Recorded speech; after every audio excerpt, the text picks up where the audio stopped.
It was like forcing my the arm for my microphone. It's not supposed to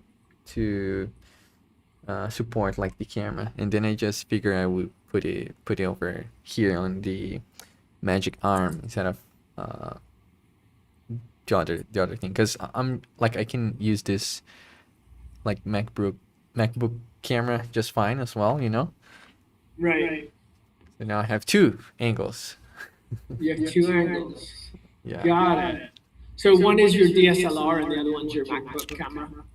Yeah, that's my MacBook, and that's a. I actually don't know. I'm not sure if we call this DSLR. I think it's a mirrorless. Okay. Yeah. Okay. Well, I could go into a lot of.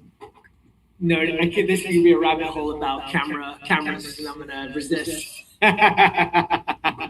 Because I'm sure Jonathan doesn't want to hear us geek out about. No. It's fascinating for me.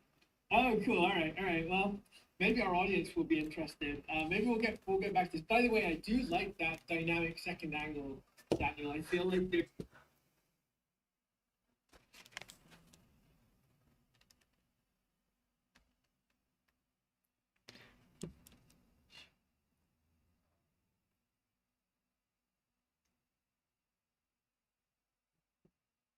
I changed my audio and I can't hear you, so I don't know.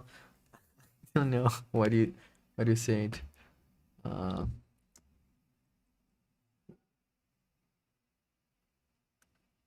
Gosh. I'll refresh my page. I'll be right back.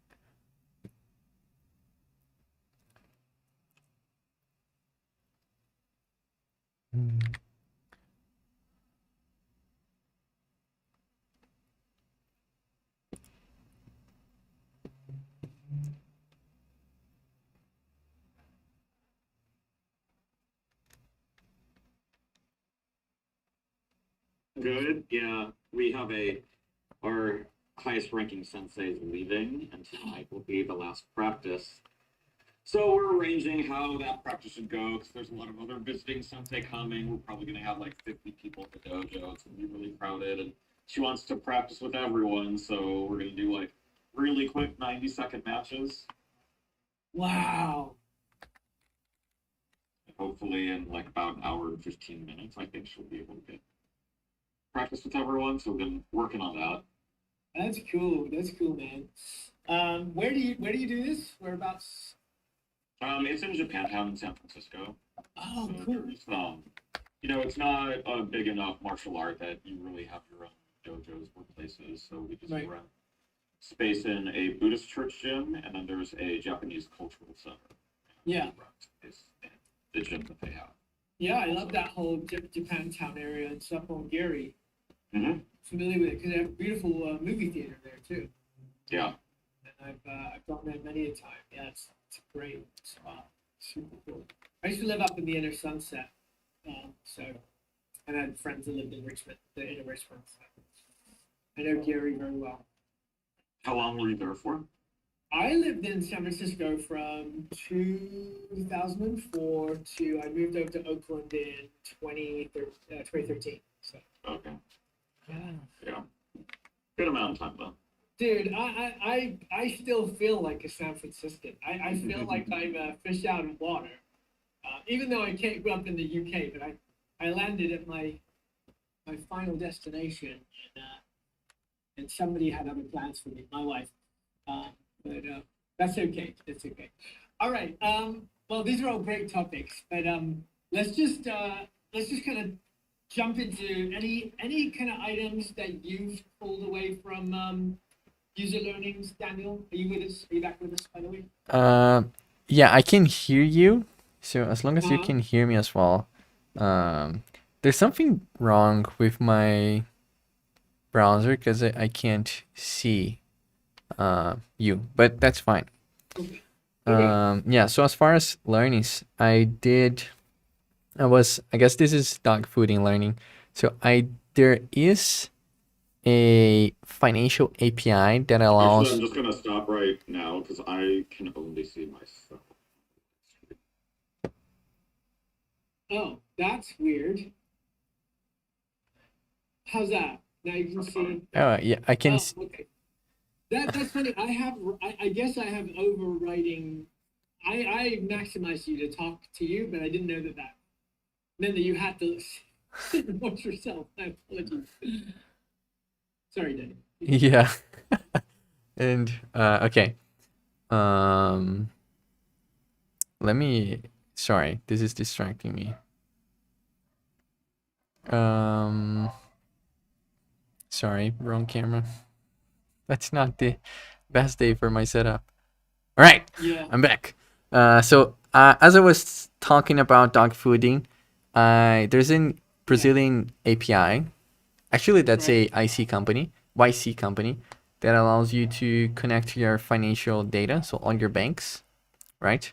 So I connected that API into my computer. So now Plow, me and Camille, we can talk about our finances because like Plow has access to all my financial life. So that's being nice. So I could ask like how much did we spend yesterday and on what, and I'll get this report on messages. That's amazing. I there's a lot of trust between you and your. I do have a shared bank with my wife. I'll just share personally that, but like there's also like I kind of rebel against that level of collaboration over finances because I just like to be able to like buy a record. If I see a rare record that's $100, my wife finds that absolutely crazy. And I guess it's like a compulsion. But you know, good for you for having that kind of functional relationship around money with your wife. I think I like to operate a little bit outside of the. While I do have a shared bank account, I do also have a separate one, so I can indulge in like certain things like that. So good for you. So yeah, but yeah. Yeah, you could have your Plow on your message about your bank only as well. Right. You don't need to have a thread. No, okay. So basically, you and your wife can now, using Plow as in a group text, discuss. And can you kind of take actions with Plow as well? I can. I can. Well, I don't. My guess is no. But actually, I've never tried like doing stuff because I assume this is read only. So I can check like how much we spent on stuff and like ask Plow to create a summary and like help me understand where is all the money going.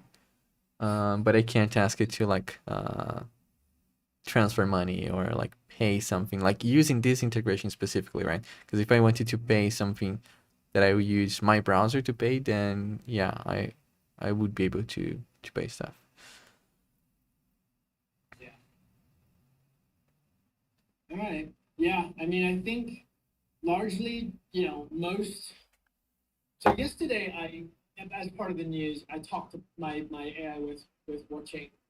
I talked about sentiment being at an all-time low, and one of the things that I learned is that essentially, like in the last 5 years, you know, the sentiment around the positive sentiment has decreased by half. So basically, like where it used to be like 55% of young professionals who are using it used to be excited about it. Now only 31%. So, you know, it's interesting that whilst there are people like yourself and myself that are kind of looking to trade privacy for utility, there's still a lot of people that are very resistant to it, which actually tees up my episode yesterday. I went out in Chicago and I talked to people about it. Did you guys get a chance to see that segment? It's pretty fun. I think I don't know if I saw. You shared something yesterday, didn't you? No, No, like on for us, or you showed on your phone, like a recording or something like that. Oh yeah. But yeah. All right, it's like a 1 minute segment. Let me share it with you. Do you mind? You guys okay? Yeah, go ahead. Yeah. And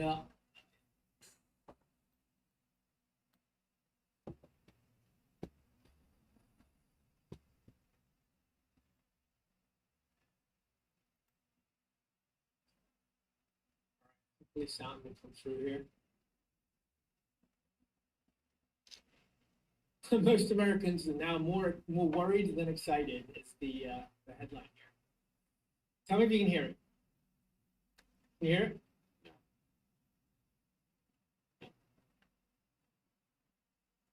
You can't hear it. Huh. Maybe it needs to be in the same browser as the. I should learn about this. Yeah, let me put it in the same.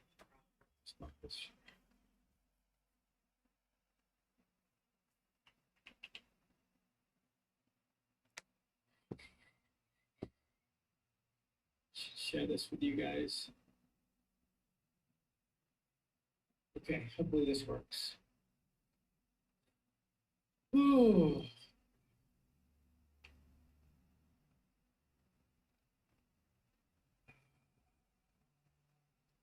Worried about using it. You can hear that, right? Yeah. Okay. The trust gap. So it turns out the people most worried about using AI are the ones using it most. Pew asked in late June, 52% of Americans say AI in daily life makes them more concerned than excited. Under 30s are at 55. In 2021, that group was at 31, nearly doubled in 5 years. And the heaviest users, usage is going up, trust is going down.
That's what we're fighting against. I mean, it's hard without a big sample size and really interviewing, but I feel like the perspective that I have is probably very different. In fact, I think probably for a lot of like programmers and engineers, it's different because we've seen what it can do and how useful it is. And the usefulness bit isn't a question. And so the benefit is so great on like the amount of code it can output. I don't know how you want to quantify it, but it's at least a factor of 10 to anything else. So it's hard to argue for us against a factor of 10.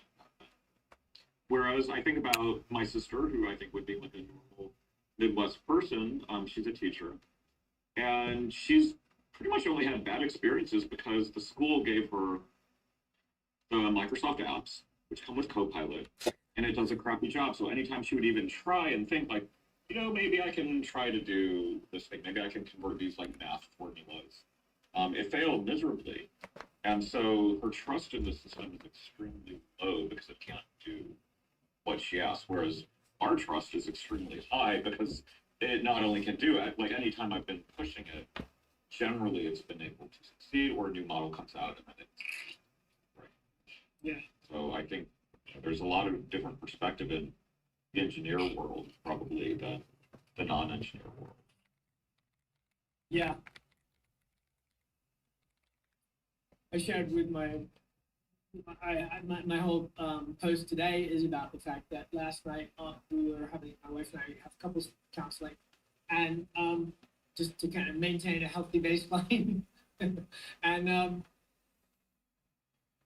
she was like, she's like, I had the experience of telling someone that my husband works in AI, and they were horrified, like they looked aghast. And she's like, I didn't know what to say, like, and so my post today is basically like what I had to answer for that scenario, because I think there's just a huge like a gap, a trust gap, but a learning gap as well around, because a lot of people just kind of like, when they think of AI, they think of like something specific, like their bad experience with Microsoft, or or this kind of like really weird race to world domination that that the frontier models are doing against China, or breaking out of their hacking systems autonomously. There's just so much bad perception around AI. Yeah, I mean, I wonder also how much kind of the Hey, all, previous just wave, like social media companies. I don't know what this. I don't know if this say bug on my browser, but can you double check we're live, Rowan? Oh, you know what? Let's have the whole conversation again. Yeah, guys, why doesn't it just go live when we come in here? I don't know. This this happened to me as well already, Rowan. So I understand you.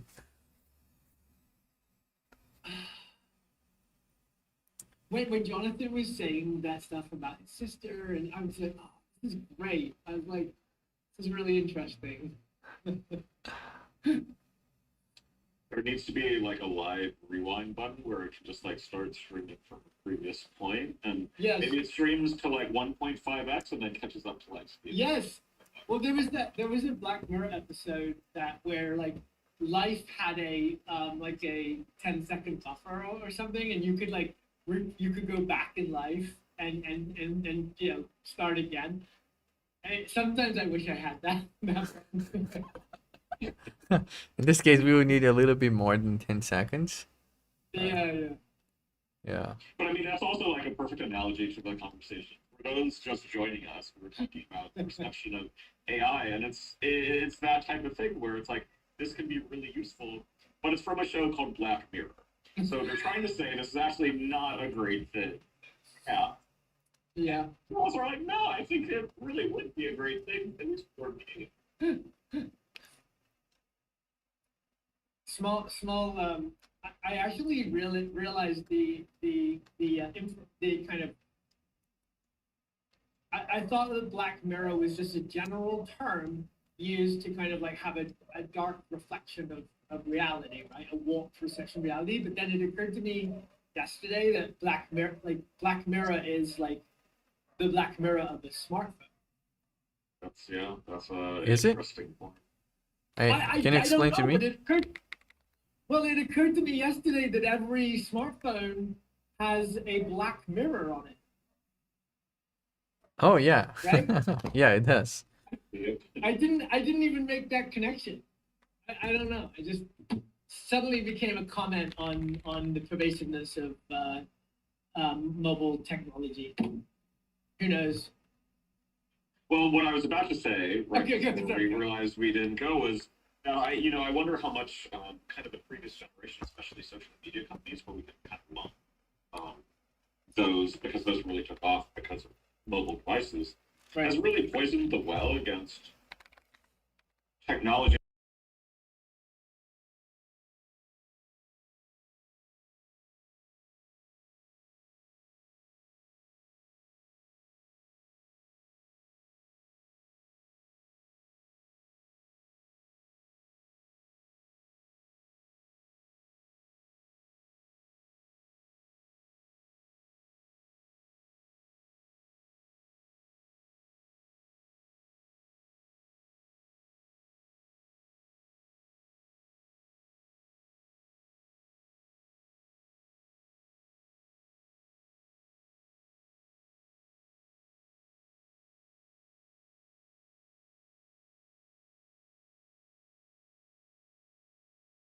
This was more of a teaser than Teaser. an episode. If you like what you saw, join us again tomorrow, and I'll hit the live button. Nice. I think normally right now, by the way, John, I was mentioning, Sam's kind of asked me to keep things a little bit more to time, and so that's why we've been at 10:30 we're gonna try and like move over to stand up and stuff like that. But I think today Sam and Lucas are focused on the episode that we're not shooting an episode, we're shooting a promo and an intro to the Peter Steinberger episode for AI Worth Using. And we're also demoing Plow Latch for Tom. So kind of a big moment, and I think that's why Sam and Lucas are kind of huddling up about how to best demo Plow Latch for Tom. So I don't think we have a stand-up right now, but I'll double confirm with Sam. I see. Doesn't look like. Because they're focusing on that, and I think it looks like Mary's out. Yeah, either we know. No. Yeah, it sounded like she was not feeling. Oh, okay. Okay, I haven't checked this one. Okay. All right, guys. Well, thanks for joining for another short episode of the Daily Yield. Yeah. Take care, everyone. Bye-bye. Bye.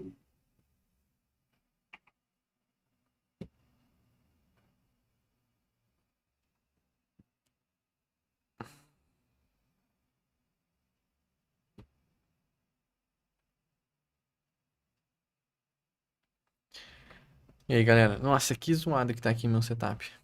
Eu acho que eu vou reiniciar esse... Bom, primeiro deixa eu fazer um deployzinho aqui. Deixa eu fazer um deployzinho.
Vamos fazer esse deploy, daí eu vou reiniciar minha máquina. Deixa eu liberar minha câmera aqui.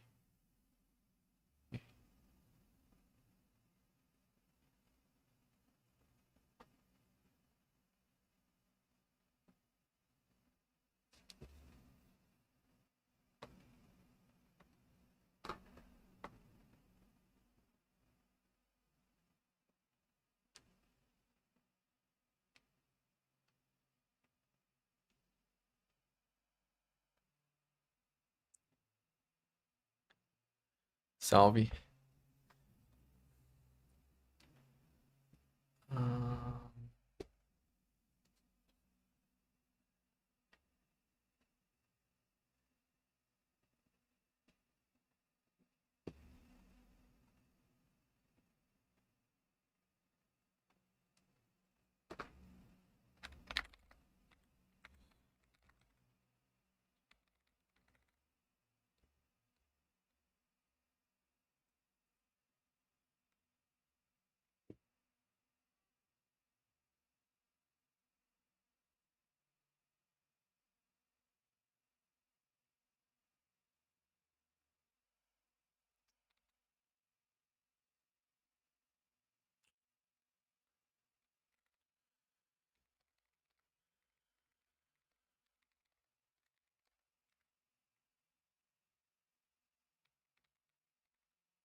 Tá, se eu acessar.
Yes. Yeah.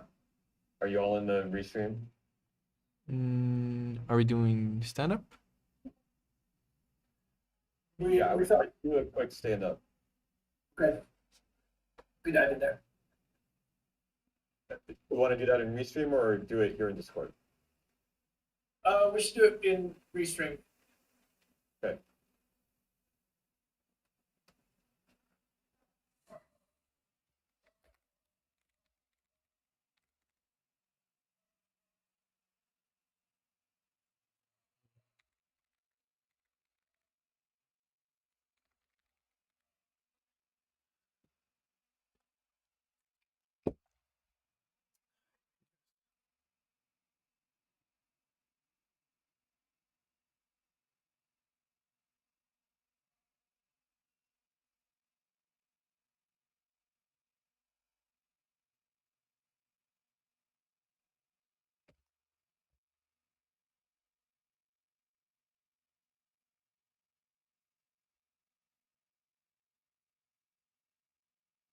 Hey, hey.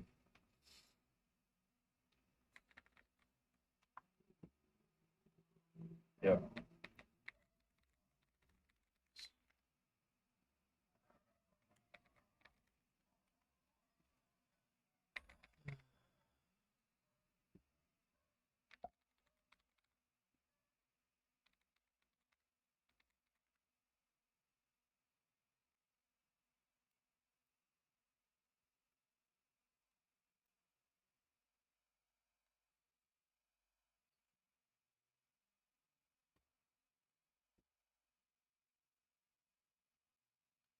Sam, if you want access to that instant thing or whatever it's called, check that all plot channel. What you're working on? No, the instinct. Sorry, that AI agent. Oh, instinct. Yeah. Okay. But I put a link in there that's good for 10 invites, but I forgot that it's also the communities in there too. So Oh yeah, right. if you want to grab it. Nice. Is Mary joining? She said she's sick. Oh, She's okay. doing well. Okay.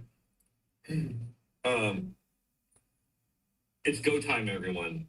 The instinct fundraise is really like laying down the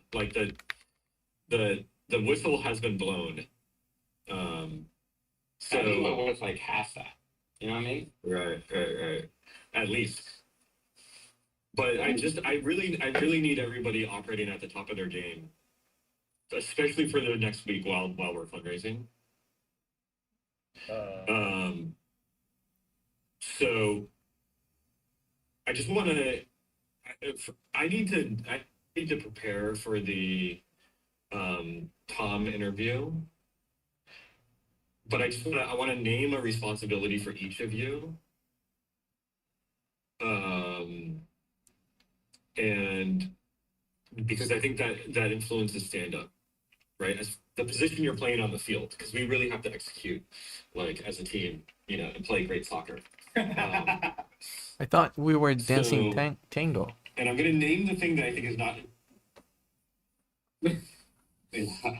This is Brazilian soccer or Argentinian soccer.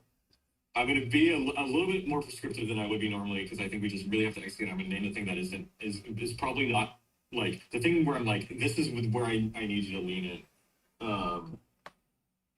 And before we do this, Jonathan, I want to check in with you. Like,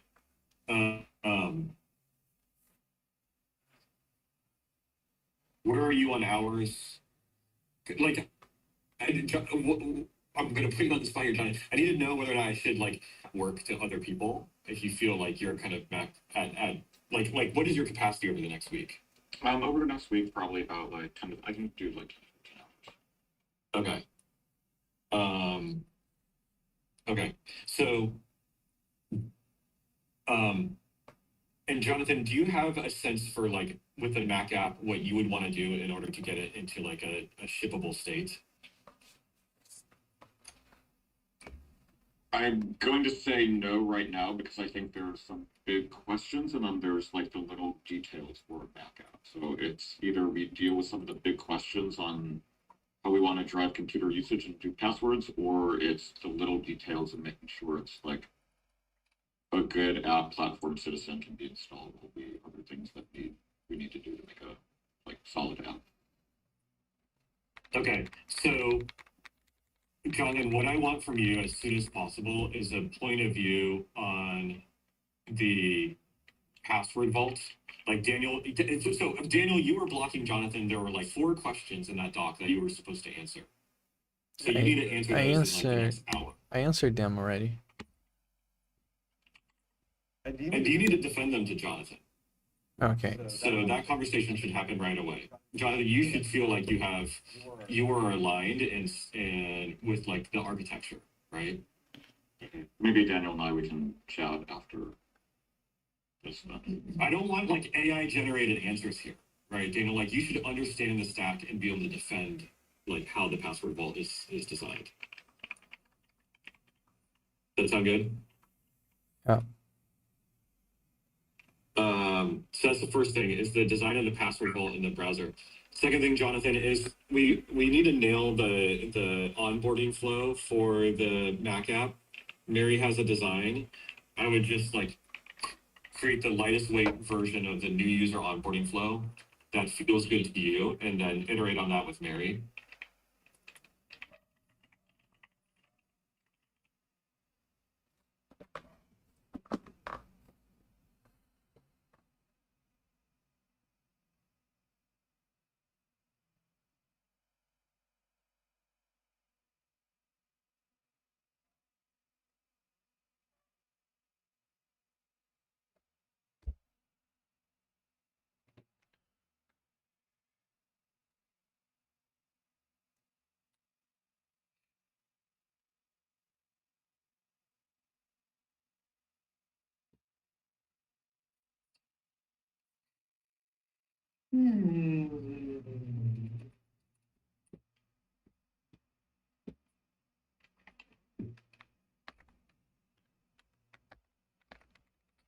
And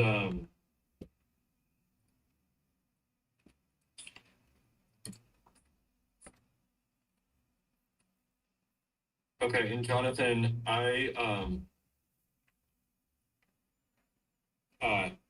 there is so full disk access.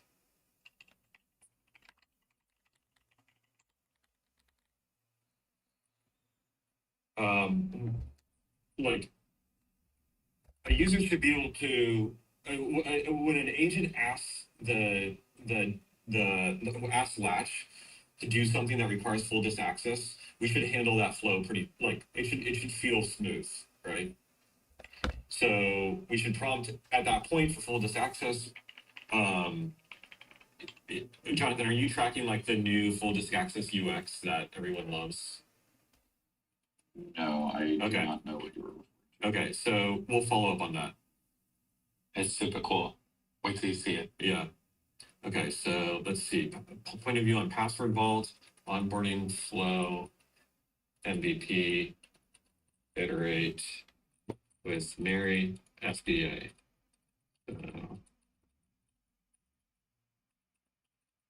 Okay, and then Jonathan, I'd love to hear from you, like, what else could be on your backlog.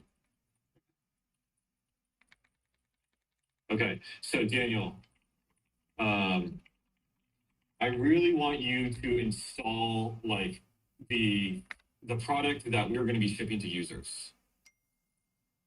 When you're that thread that you have with Camille, is that with my people? That is using plow. That is the same. Yeah. Yeah. Plow. We gotta like just like let go of my people for now. So I understand what you're doing there with my people, and you're using like some plow, but you gotta like fully dog food the product as close as possible to the main line of what's going to ship to users, right? And so if Plucas's thing is ready, you've got to like shut down that thread, get the thing working with Plucas, because Daniel, the thing I want to rely on with you is fixing, like addressing usability issues across the whole product experience. Like you have a user asking for images, get images working with the mainline product. I don't care about images working with my people, right? And so if you're using my people, that's just not gonna, it's just not gonna help the company. So you got to dog food the mainline product and come up with a backlog like I want images working, right? And get that into the main line. Does that make sense? Yeah, it all makes sense. So like the image request is a mainline product feature request. Like that's through the I know, but there's like 5 other things that need to get working. Like group threads needs to be smooth. I need you dog fooding everything. Like get the life dashboard, life assistant working with Camille on the main line. Yeah, for sure. I can do that. Okay. So Daniel, but for those two asks specifically, we should sync because I have the media stuff and PR that's stale. I'll revive it, and I'm working on the light dashboard image for this new intro too. So I'm happy to have your help, but we should sync before we start overlapping. Cool. I would just get a group chat working with Camille even without life dashboard, whatever the MVP is. Right, and then once Plucas has the life dashboard image, get that running. So even today from main, you can just boot it up. You can create a new cloud image and attach a phone number to that. So you can have that set up with Camille right now and have Hermes responding to that one chat. Multi-chat is coming. Did you say a cloud image? From the Latch main repository, if you build, I'm trying to do a blessed image right now, but if you just do a build from main, you can get a new image. You can create a new cloud agent that is Hermes in the cloud and attach your phone number to I see. Cloud. Cloud. UI, you can do this. Cloud, not Claude. Yeah. Not Claude. Yeah, that was confusing. Yeah. Sorry. Okay. So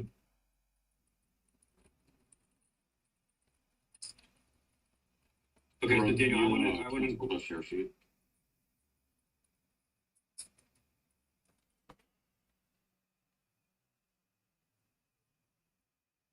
Rowan, we can't see what's being typed.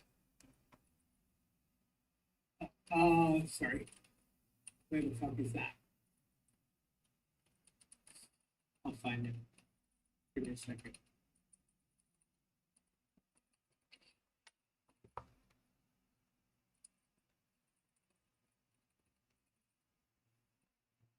The link to it is in all cloud. If you want to just load it up. Thanks.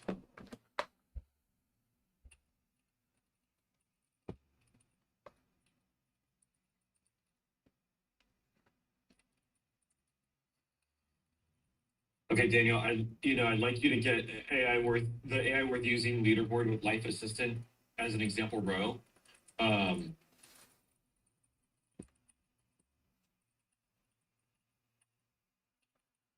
And we need to like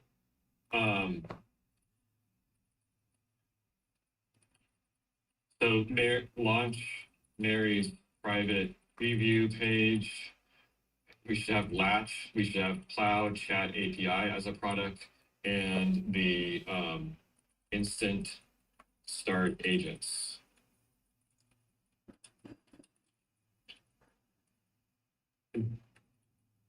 Okay, does that make sense?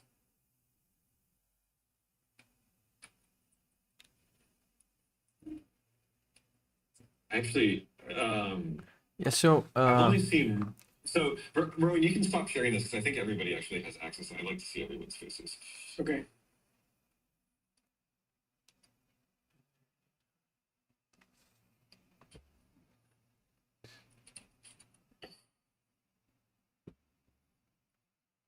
What was that, Daniel? That page Mary's going to share the design. Yeah. All right. Yep. So work with Mary on that. Just make sure she has everything she needs to get that, and then shut down everything else and redirect it to redirect everything to that private preview page, right? Like everything else. We need to consolidate. We need to. Yeah, I don't want investors going to how-tos and like I don't want investors going to old stuff. Yeah.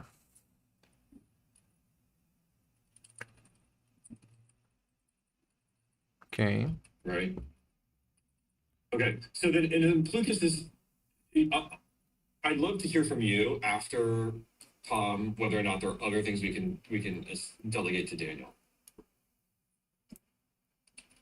Okay, so please, you're doing onboarding, you're doing group messages, SMS onboarding and group messages, right? Multi-channel. Yeah. Hermes, or basically, that's what I'm doing. Yeah. Great. Yeah, that's shipping today, and then so we can refine the onboarding flow together, but things are going really well. Are you doing multi-channel like I can? Okay, I gotta go. And Lucas, you probably have to go too because we have a presentation to Tom in 8 minutes, right? Yeah, I'm not exactly sure what we're going to show, but that's why there's an editor, right? So we'll just yeah, no pressure. Right? Okay. Okay, so our conversation earlier. Let's jump over to that link, okay, whatever it is, and we can chat. Okay, great. All right. Thanks, everyone. Guys. Thanks. Good luck. Take care. Bye.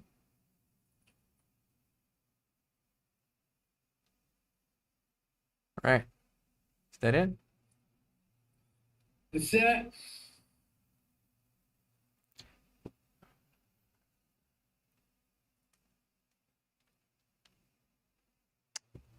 Jonathan, I will reboot my machine because like there's some browser issues. And I don't know if you're here. Probably not.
Hey.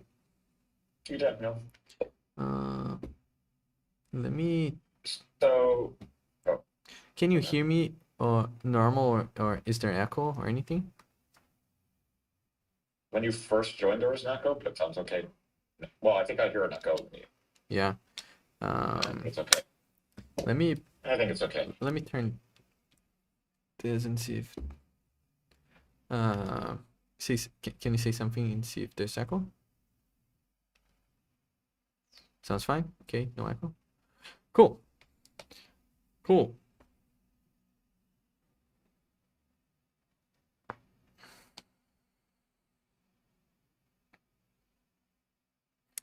So Sam created a doc. Actually, it's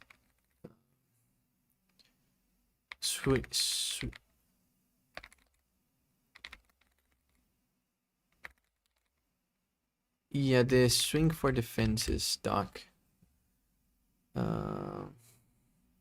So Sam created. So it's. I don't know if there's something wrong with my browser. Okay, no, it's loading. I don't know if it's Tailscale VPN. So give me a second till the page loads. Okay. He tagged you and Lucas. I can find.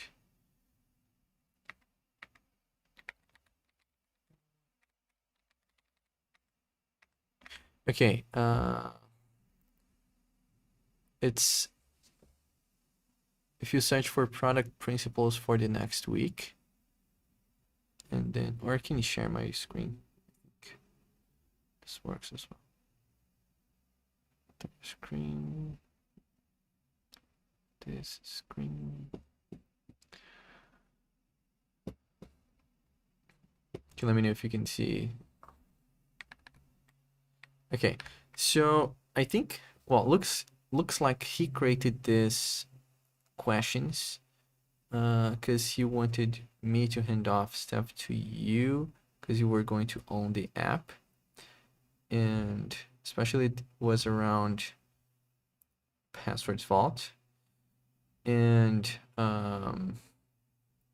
so would you like to go like over one by one over them? Is this helpful? You want to chat? What?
On Bitwarden specifically, I didn't explore this flow of importing or dumping credentials. I only saw that this is available, and I thought, okay, looks like there's a path here.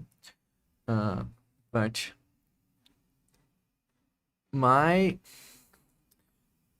experience when I was working with, so like when I was experimenting with 1Password, what I did as a user was like, hey, just dump all my so I told my agent, right, dump all the credentials from 1Password and put into a vault that the agent has access to. And like that's like, for me, that didn't care like that much about like my agent having access to the credentials. Was the very very good for me because I didn't have to load anything there. But this was like from 1Password to 1Password agent vault.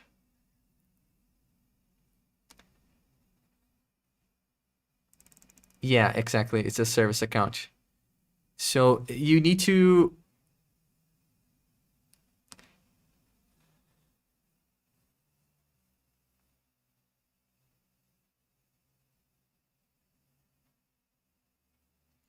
yeah.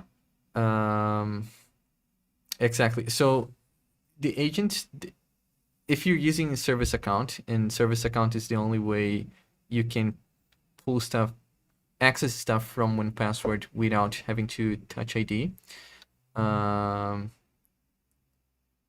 It was like a one time, hey Daniel, I'm going to pull your credentials off me, and then you dump everything, and now the agent has access to. And my guess is that this would be a similar flow if we're doing on Bitwarden, like whatever the source, but then we would need to support different vaults that we want to export stuff from. It's my guess. So for example, if this was 1Password, it would be the same flow, like 1Password requests permission to read stuff, user approves, then we can load everything into Bitwarden. I think, yeah, I get the only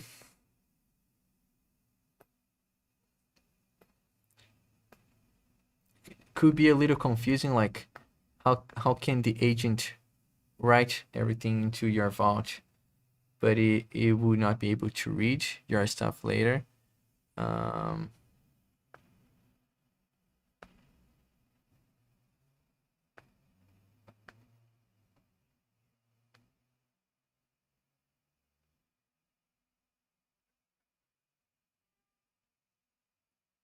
Oh yeah, being a copy in a snapshot in time of the real thing. Yeah.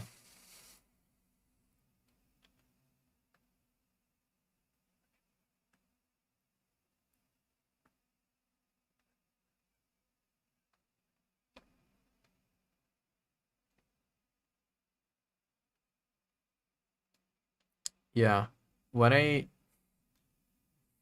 One thing that I was going to do, but I didn't end up doing, is like every day there's one prompt I need to allow to dump stuff from my 1Password to my agent's vault.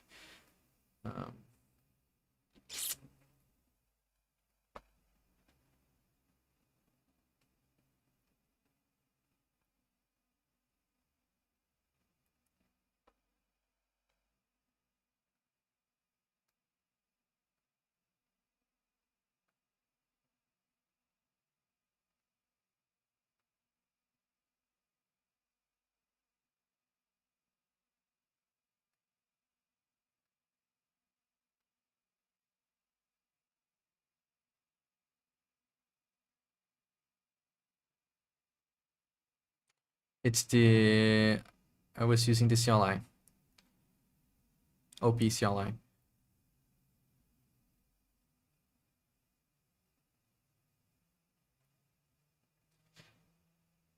Yeah, so the CLI access stuff from my account.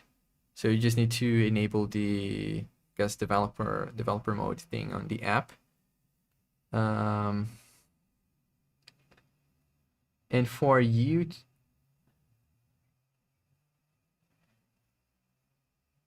yeah, we don't, yeah.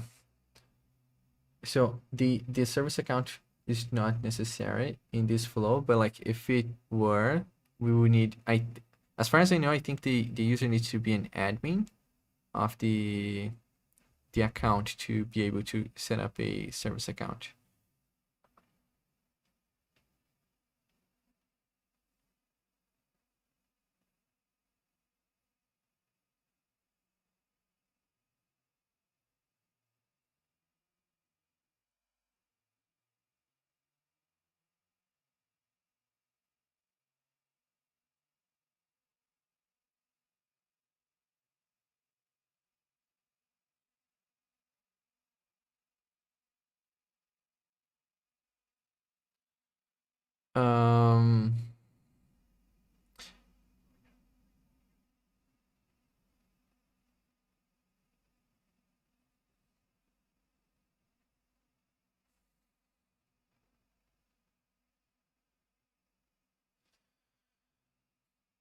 Yeah,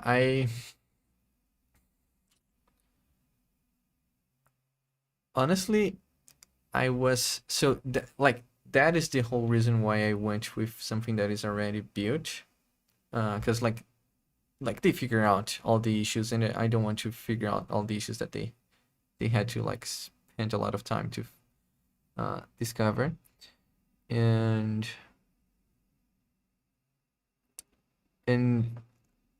when I was exploring, like I was going for like, is it possible to integrate with passwords?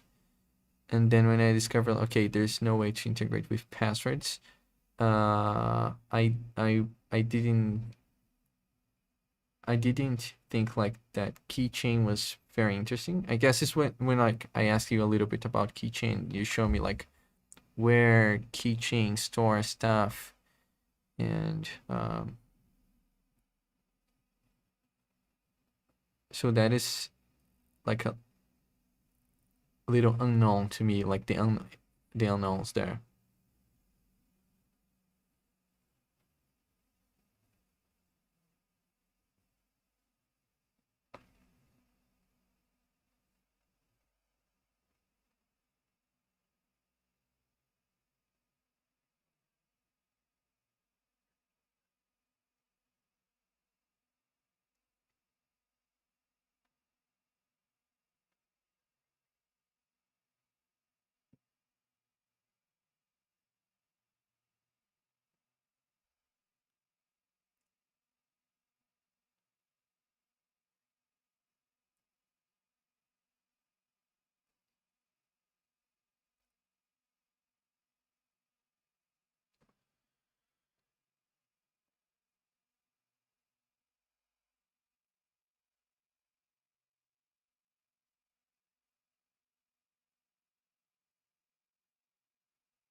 No. Essentially, it's like or key value place where we store stuff. The password integration with Camufox. There's that part we can replace whatever is the storage for it, because the agent requests the password to be filled, and then the service fills, and like whatever it is being stored, it will fetch and inject into the browser.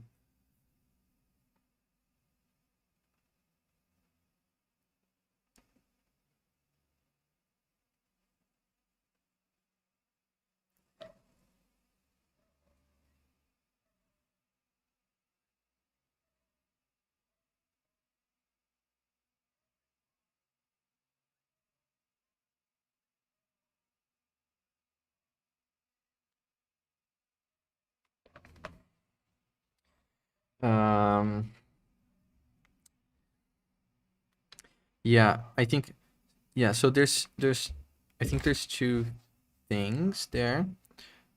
One is like the agent fills the credential in the browser and it doesn't see what he's filling. But after it is filled in the browser, like if if the agent takes a screenshot of whatever is on the screen and the like credit card number is shown there, it will see, right? So, and this is, I talk about this with Sam, and this is fine. Like, but the other thing is when the agent is interacting with Camufox to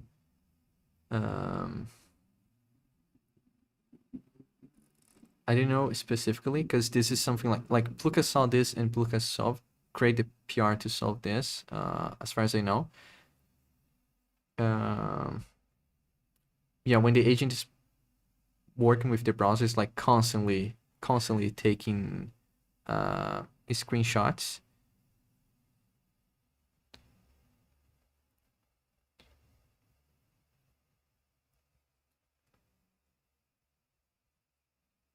But felt like a different thing than like the agent field and took a screenshot, and now it can see it felt like this was an issue on while the agent was doing the work.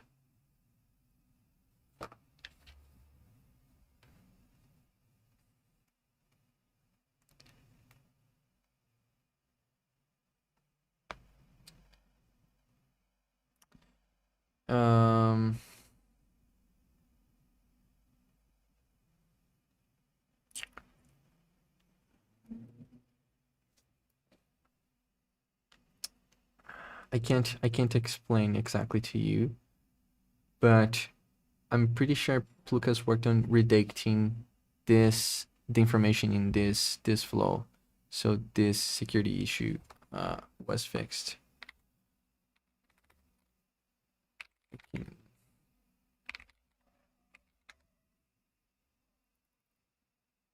I can look for the PR to make sure.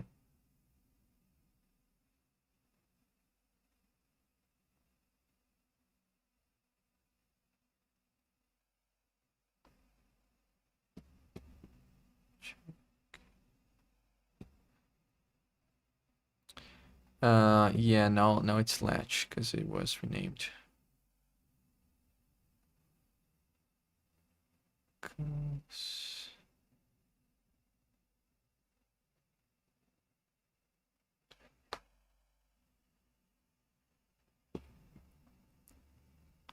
Oh, it is not Latch.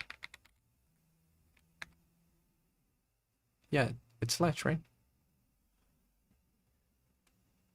Oh, sorry, you were looking at my screen. Yeah, I was looking at the other screen. I was looking for conversation in Lucas chat. So I'm looking.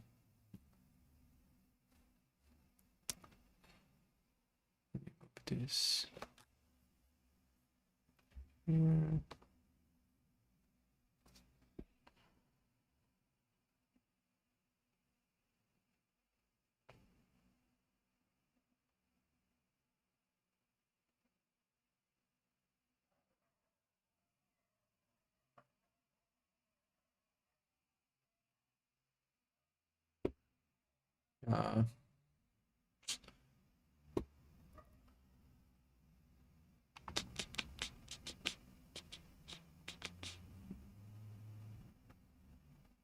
No, I lost my browser.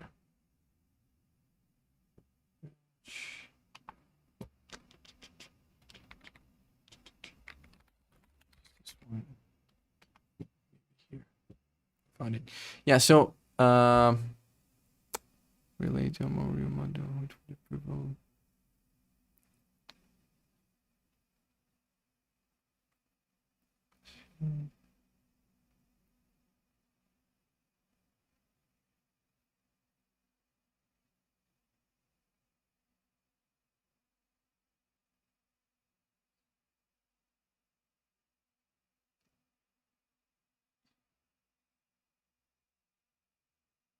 Yeah, I think so. I'm not seeing the PR here anymore.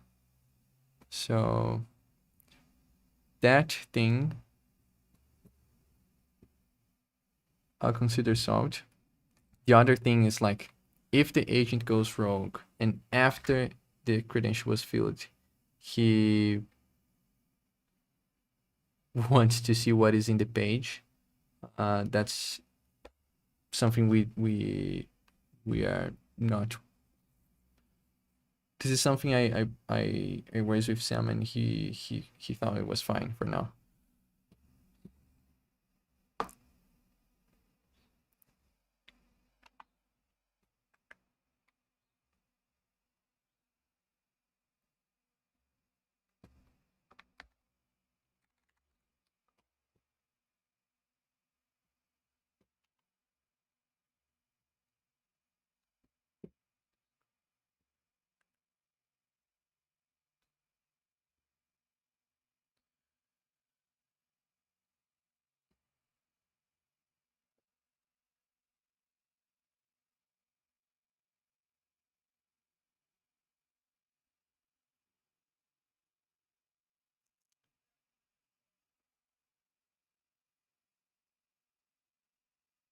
So import, like, it depends on which providers we want to support, right?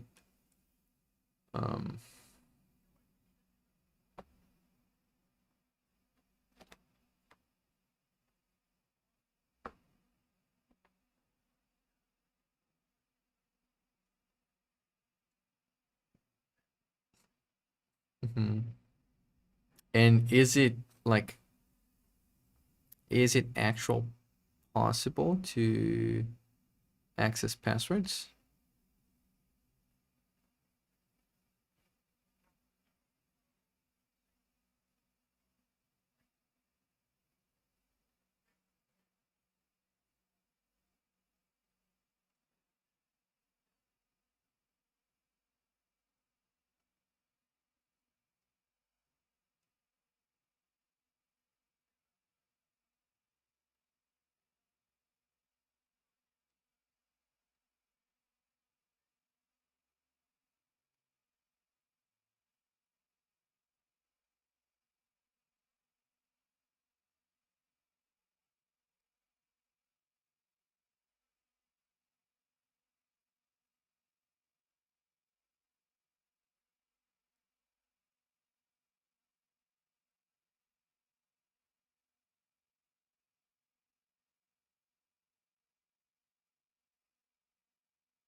So can we use like the camouflage?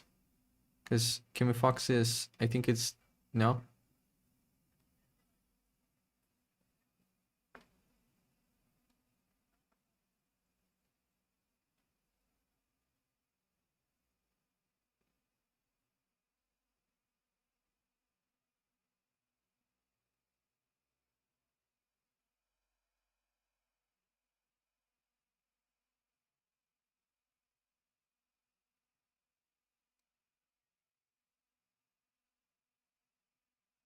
I see.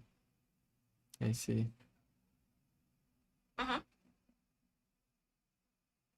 So, is it the plan, like, we're gonna ship a browser in the or we assume, like, yeah.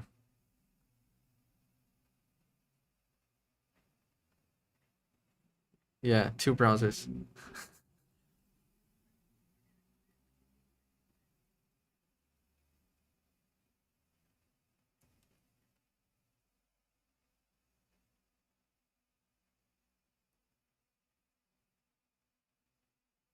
Yeah.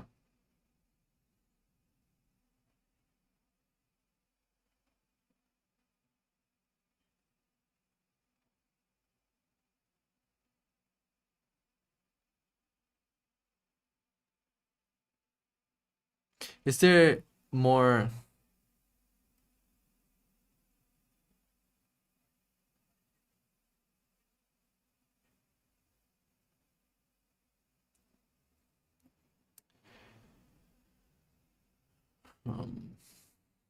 And so if I go to passwords app, I can export to CSV, like just clicking around.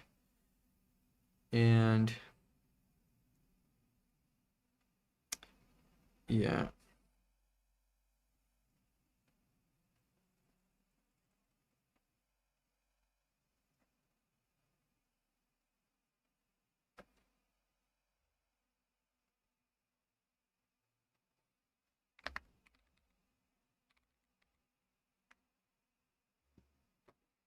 I see.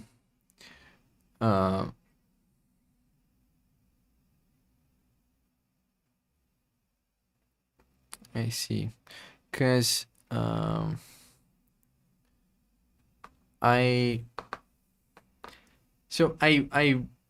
was testing these apps to control my Mac, right?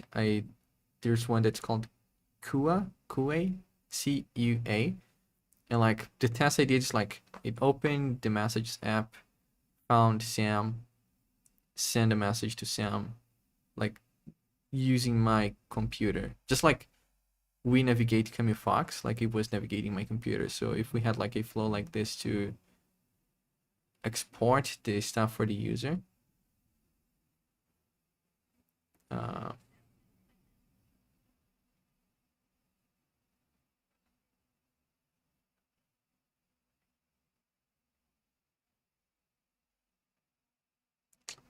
yeah, that's true.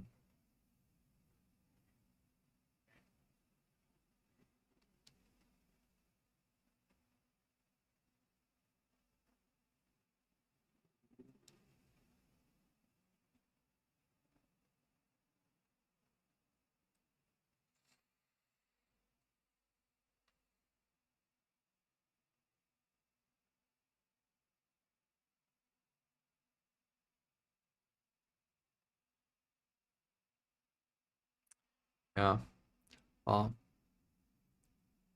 And even if the user was going to export from passwords, like manually, the OTP, like we wouldn't get this information.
Mm-hmm.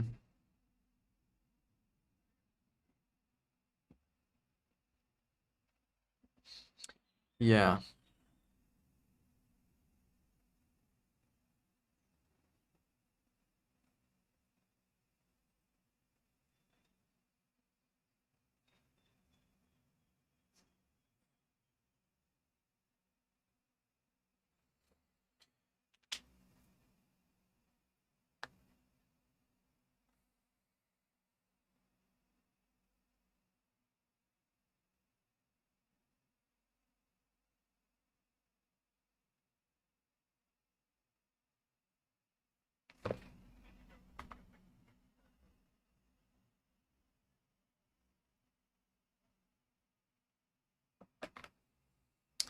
Yeah. So something that I didn't explore at all was like passwords, and this is something that Lucas was talking about. Passwords from the browser. That's another.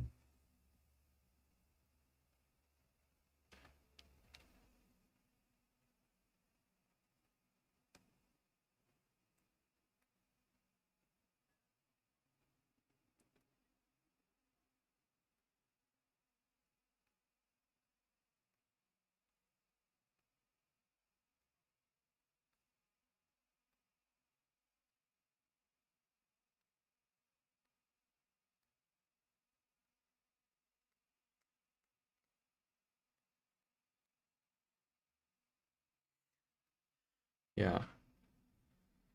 All right. Is there anything else you think? Cool. All right. Good luck. Yeah, you figure out the best flow.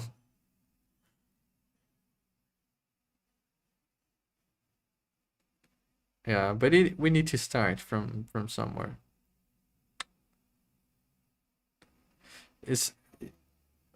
Take care. Thanks.